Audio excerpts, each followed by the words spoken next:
Basting stitch is for a stitch that we're going to use for temporary sewing if we're going to hold two pieces together and later stitch over them again, or for things like gathering. So again, we want to do a superimposed seam. We want to place our fabrics right side together, line up the edge of our fabrics, and put a couple pins in to hold our fabric in place.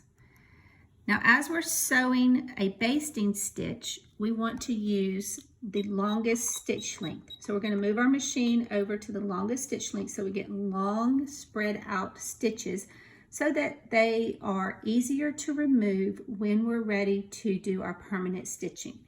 So we are going to, again, line it up at our 5/8 inch seam allowance, but this time we don't back stitch. So when we put basting in, we don't back stitch, and we want to make sure that we have good long threads left over at the edge of our fabric. So we start at the edge.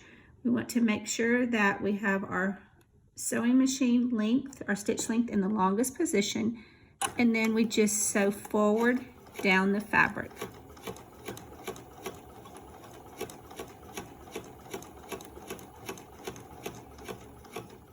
When you get to the edge, lift your presser foot, pull your threads out, and you want to, again, cut very long threads so that they don't come undone.